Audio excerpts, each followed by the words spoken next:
नमस्कार मंडळी. आजची रेसिपी थोडी खास आहे आणि सर्वांच्या आवडीची आहे, ती म्हणजे आळूवडी.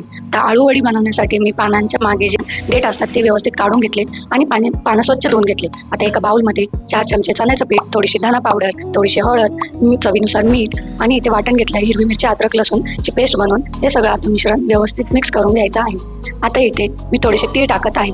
तिळाने एकदम क्रिस्पी होते आळूवडी. आता एक एक पान घेऊन जे दांडे असतात थोडेसे कडक असं म्हणून लाटण्याने लाटून घ्यायचे आणि प्रत्येक पानाला पीठ लावून घ्यायचं. आता फर्स्ट पान जे असेल त्याचं अपोजिट डायरेक्शनला दुसरं पान ठेवायचं आणि असं करत करत 4 ते 5 पानं मिळून आणि दोन्ही साईड अशा व्यवस्थित पॅक करून घ्यायचे, जेणेकरून ती आळूवडी ना आपल्या ज्या चाळणीत किंवा ज्या भांड्यात ठेवू त्यात व्यवस्थित बसेल. आता इथे मी 3 वड्या करून घेतलेल्या आहेत आणि आता या वड्या मी चाळणीत ठेवून कुकरच्या भांड्यामध्ये ठेवून मी त्या वाफवून घेणार. वड्या वाफवण्यासाठी 15 ते 20 मिनिटात एकदम व्यवस्थित वाफवून तयार होतात आणि ह्या वाफवलेल्या वड्या तुम्ही अशाही खाऊ शकता, शॅलो फ्राय करा, डीप फ्राय करा. रेसिपी कशी वाटली लवकर कमेंट करा.